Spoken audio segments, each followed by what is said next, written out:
Hello there, you're watching Bizworld. The government is studying another offer of samurai bond from Japan. Prime Minister Tun Dr. Mahathir Mohamad said the interest rate is very low and useful to Malaysia in various current needs.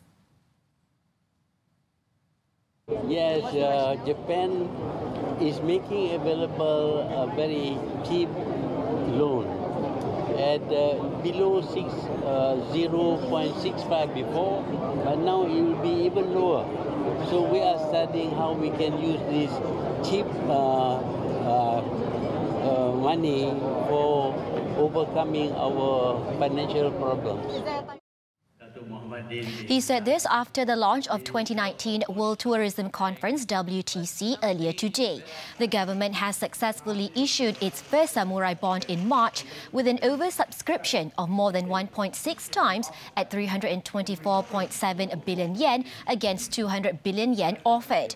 The bond was guaranteed by Japan Bank for International Cooperation, JBIC, with a maturity tenure of 10 years, with a full cost to the government at 0.63% per annum. Proceeds from the bond issuance would be used to fund infrastructure developments, including the construction of schools, hospitals, roads and utilities. A samurai bond is a yen-denominated bond issued in Tokyo and subject to Japanese regulations. Meanwhile, during his keynote address at the event, Tun Dr. Mahathir mentioned that Malaysia is embarking on a comprehensive digitalization journey to transform its tourism industry with smart tourism initiatives in line with the Fourth Industrial Revolution. He said by embracing the whole spectrum of digitalization, Malaysia will be able to provide the necessary tools for the tourism industry to be internationally connected, perform rigorous data analytics of tourism futures, and shorten the supply chain. For all these to materialize, a new investment climate is pertinent for a conducive environment to enable the technology-centered tourism industry to charge to change forward. Investment in hard and soft infrastructures need to be balanced. He added that the national policies need to allow for investment incentives in more intangible products such as data acquisition, content creation and online platform presence. Under the new national tourism policy, Malaysia will designate strategic special tourism investment zones throughout the country.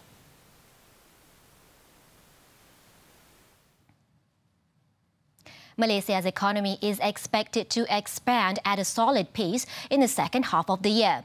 According to MIDF research, the growth momentum will be underpinned by strong domestic demand, further recovery in the commodity-based sector, and positive progression of projects for the construction sector.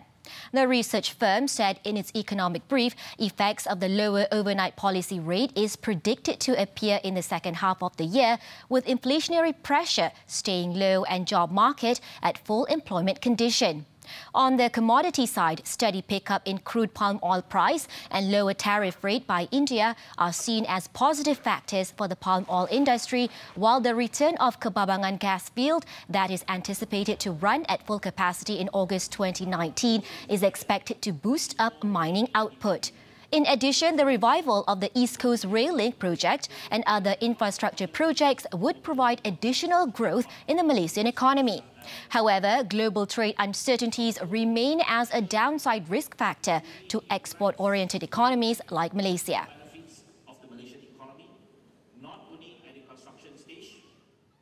The Perodua Beza has emerged as Sri Lanka's best-selling new sub 1.0 litre sedan.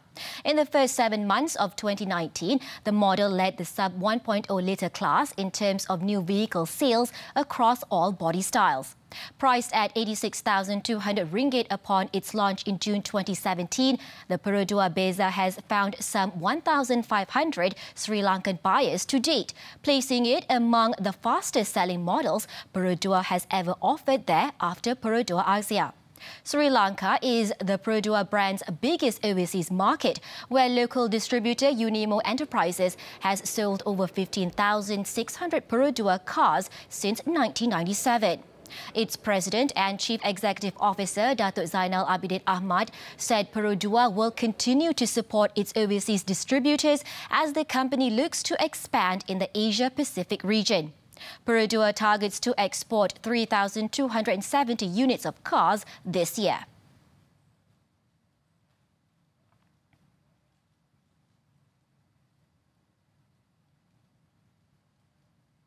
That's all the time we have for Bizworld this evening. I'm Nadia Azmi. Keep tuning in to TV3.